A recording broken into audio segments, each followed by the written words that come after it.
Seaspray, Seaspray, Seaspray, Seaspray. When you hear the words Walmart subline in association with Transformers figures, usually it's followed by anguished moans. Past Walmart sublines like Velocitron and Toxitron were marked with excessive repaints and in many cases, agonizing delays. But they also had their moments with some pretty nice figures. Now Walmart has another subline of retro deluxe-sized Autobots. And with those figures, it's been so far so good. They've taken many of the legacy Minibot Autobot figures and repainted them with classic Generation 1 colors, and putting them in classic blister card packaging. They've done Bumblebee, Gears and Brawn, repaints and retools, one and all, until this one. A brand new mold for Generation 1 Minibot Seaspray. Seaspray was the mermaid-loving, ocean-going Autobot hovercraft voiced by the same actor who did Mer-man from the 80s He-Man cartoon. And man, you could tell. We've all heard that before, Skeletor. Maybe that is all I am, a bunch of transistors and bolts. But see now the deluxe 80s figure in its plastic bubble with retro card logos and artwork. Even the Hasbro corporate logo has been given the vintage 80s makeover. So is the back of the package with a classic 80s splash page and marketing text, saying it is a world of change where things are not what they seem. It is the world of the Transformers, a world of heroic Autobots and evil Decepticons. Only the tech specs were adjusted, pared down to just 4 measurements for strength, intelligence, speed, and firepower. Also see his bio, reading, "Be unyielding as the ocean waves, and your enemies shall fall." Displays a zest for his job, unmatched by fellow Autobots. Loves the ocean and its creatures, lives for the thrill of naval battle. Now let's get Seaspray out of his package and see how much he sprays. Seaspray comes with an equally retro instruction manual and a silver-painted weapon. Seaspray's ult mode is some kind of mad cross between a hovercraft and a hydrofoil, and maybe a bar of soap. Distinguishing features are a boat-like body with a wedge-shaped front, and windows painted black so the skipper can't see where they're going. And this raised bracket towards the back, with dual propellers, which have no safety cowling.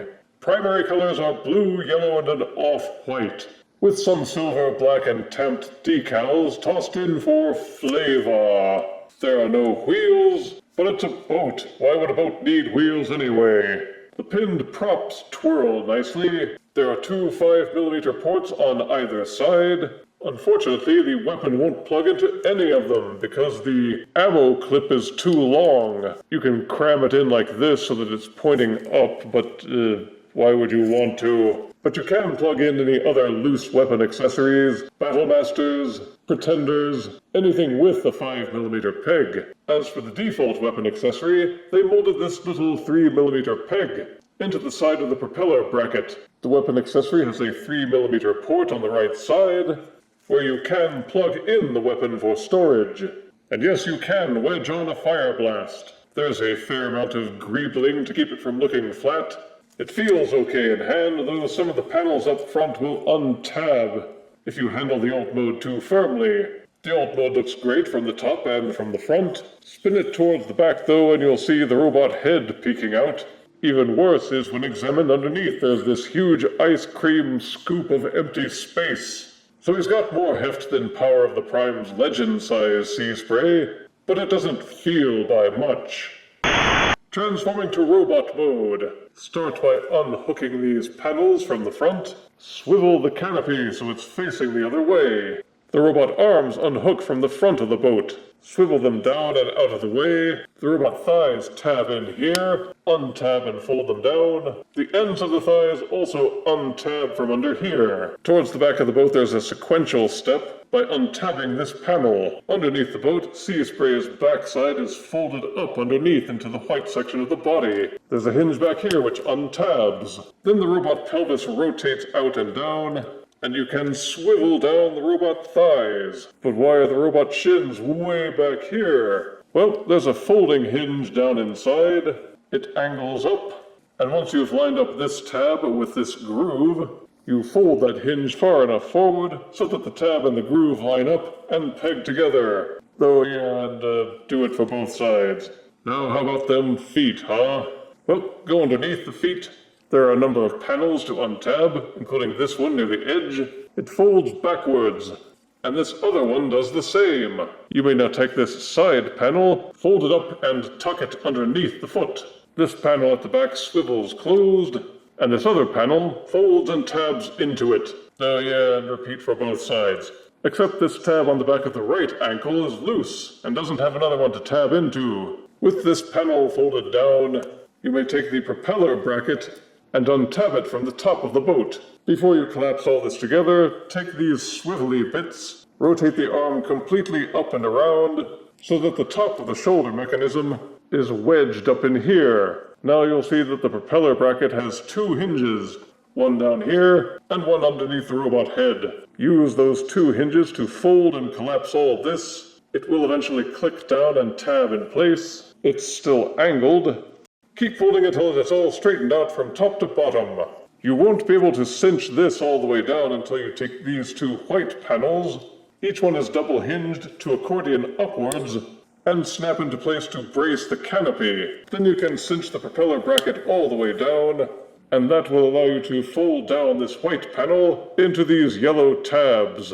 Rotate the robot head so it's facing forward. Rotate each elbow so the fists are pointing up.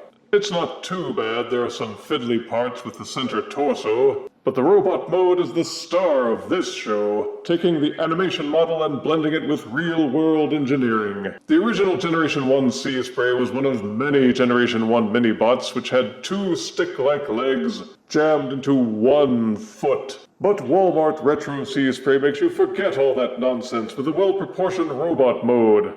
I say well-proportioned, but there are some caveats. Seaspray has always had this Energon gut and goofy, oversized shoes.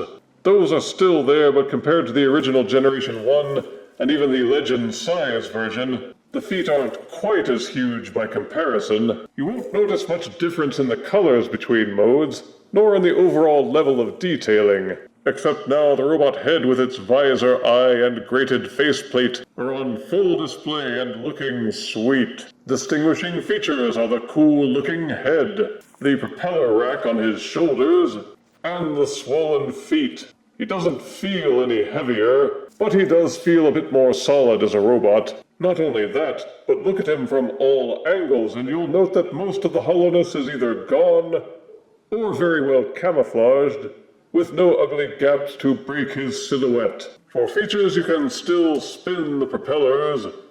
Whee! Each arm has two open ports. There's a port in each fist, one at the bottom of each clowny foot, one on his back, a 3mm butt port for use with display stands.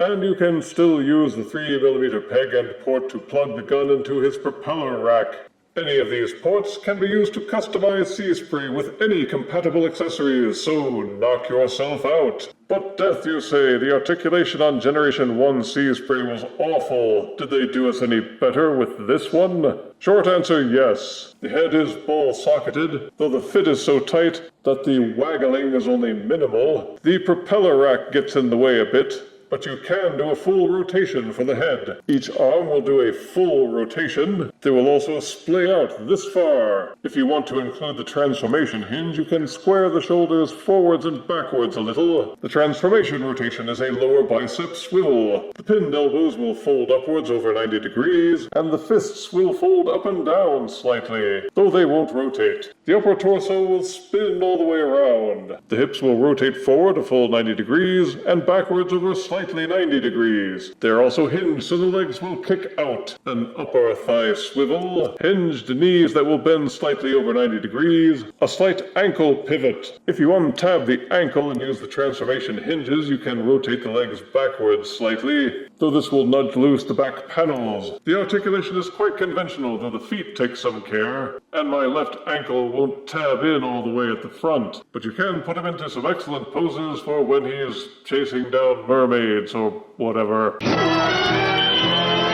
Standing at about 4.8 inches even with the propeller cowling, and weighing 2.7 ounces with his gun. Comparing sizes, here is Walmart exclusive Retro Card Deluxe Seaspray, next to Power of the Prime's Legends Seaspray, Legends United Deluxe Gears, Legends Evolution Voyager Twin Cast, and Legends United Leader Galaxy Shuttle.